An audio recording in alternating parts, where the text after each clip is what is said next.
Hi there, and thanks for joining us.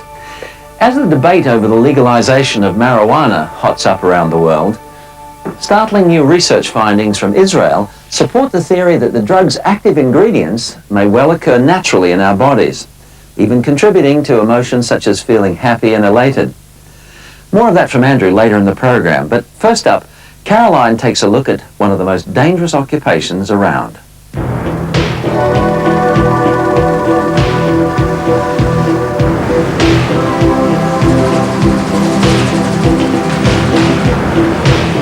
This chopper crew is on a mission.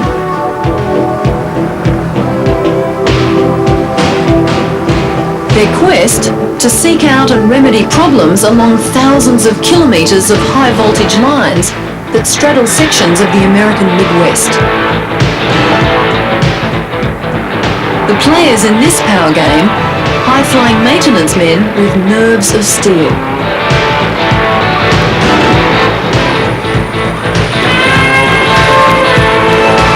But up here, they need more than just a dash of bravado.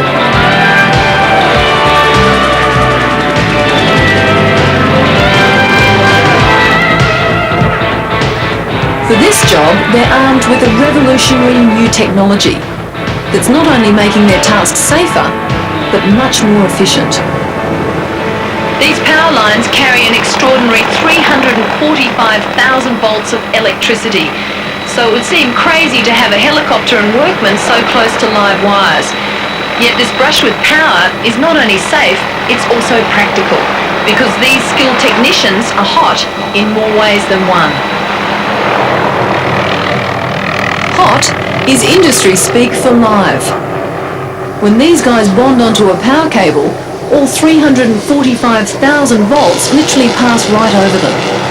It sounds dangerous, even lethal. Yet these line workers perform maintenance tasks like this every day. It's all part of an innovative and daring new approach to power line maintenance, being demonstrated here north of Detroit. At the heart of the system is a specially designed work platform. As the chopper pilot manoeuvres into position and hovers just meters from the line, the technician is able to make contact and carry out the necessary repairs, while the line remains fully energized. Just as a bird is able to sit unscathed on these lines, these workers and choppers are also protected, as long as they're not earthed. It's a matter of following some simple laws of physics. Because the path of electricity is predictable, the current will always flow over the worker, through the platform and into the chopper. In theory, a very simple concept, but putting it to the test was another matter. For a start, no one knew exactly what would happen when 500,000 volts passed through a helicopter. Would the fuel ignite? What would happen to the chopper's instruments? And would the pilot lose control of his motor skills due to an electrical shock? Well, fortunately, the bonding proved to be safe. And in the process, this technology pioneered a whole new set of safety regulations, not only for the electricity industry, but also for aviation.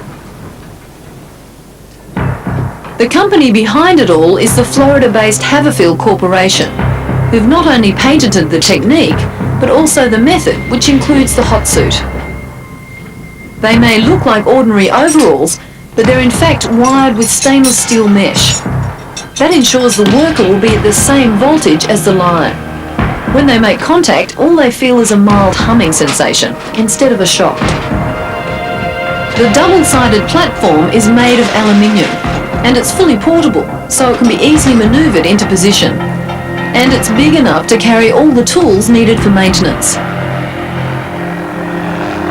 Before this rig was developed, aircraft were banned from flying within range of power lines. For helicopters, they're a common and often fatal hazard.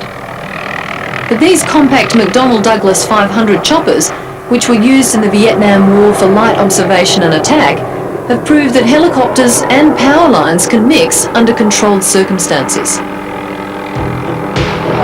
And because the choppers provide quick transport, as well as access to trouble spots, these crews can monitor and service more cable than ever before, up to 160 kilometres a day. Traditionally, power lines needed to be shut down for maintenance. That cost the power company in lost revenue, and can mean disruption for entire communities while the work is carried out.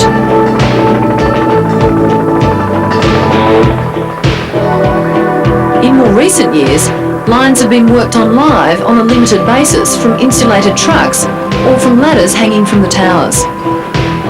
While they're effective techniques, they're much slower and therefore more expensive. For major power suppliers like Detroit Edison, the airborne alternative may be far more attractive. The advantages that the helicopter have over other methods of doing the work is the speed at which you can do the maintenance. The helicopter, we can do most tasks 5 to 6 times as fast as we can with other methods of maintaining the lines. And the benefits aren't just for the power company. The line doesn't feel the interruption, the community doesn't feel the interruption. The benefit is to the ratepayers as well as to the power company. Another advantage of this system is its ability to service lines in remote or difficult terrain without disturbing the environment below. The idea is quickly catching on. Worldwide, more than 90 utility companies are now employing squads of flying crews like these.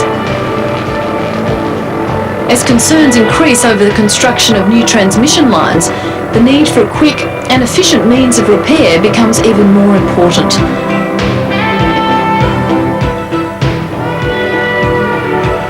And if we're to enjoy reliable and uninterrupted electricity in the coming years, these heart-stopping high wire acts may at least be part of the answer, perhaps providing a real balance of power for the future.